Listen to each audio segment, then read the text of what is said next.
let's briefly talk about the DIY method, because you and I have so much stuff in our head. You and I both have courses that we're working on. Yep. And we have so many people that say, well, I followed such and such cleanse online. And it's just like a 1-page PDF. It's like 20 different supplements that XYZ person says to buy, and then they do it. And then the person comes to us saying, yeah, I did XYZ cleanse and here I am. And they're no better, or maybe they're worse. Maybe let's just talk for you and I's sake, but Mm-hmm. for the general public too, the compare and contrast of trying to lump everything into a 1-page PDF document, take all these herbs, everybody on the planet can do this protocol versus more one-on-one personalized care. Yeah, so 100%. I mean, you're going to have people recommend a whole bunch of herbals, recommend a whole bunch of probiotics, maybe some digestive support, and you are not looked at as an individual. When we look at a patient, we're going to make sure you're ready for that next step. There's going to be a sequencing in how things are added in. We're going to have some objective markers to also quantify how good or how bad your stress handling systems are, whether it's we're looking at certain nutrient levels, or we're looking at hormone levels, or we're looking at gut permeability or inflammation in the gut. So there's a whole bunch of things that we're looking at that are quite objective that help us gauge if you're ready, and if you're not ready, what we need to do to get you there. So it's good to have these objective markers.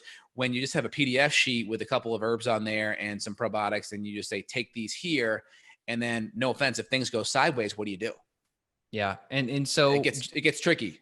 It does. And so this is kind of a little secret that's not really a secret, because we've talked about it before.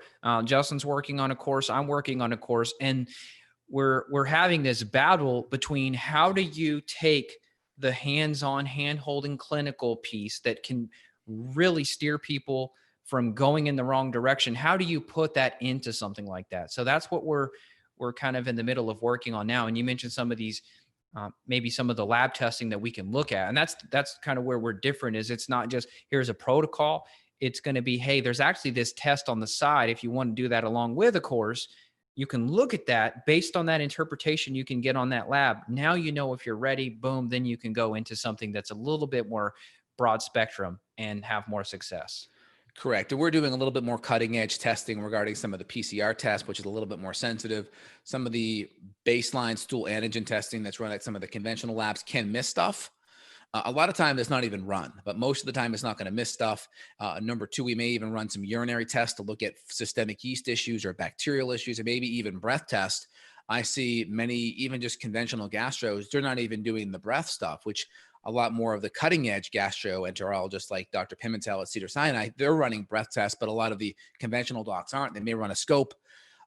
They may see there's some inflammation and then not know what to do next, maybe recommend some acid blockers or some steroids or some kind of a biologic, mesalamine, Lialda, whatever, to kind of get the inflammation down. But then what's the cause, right? Where's the root cause coming from?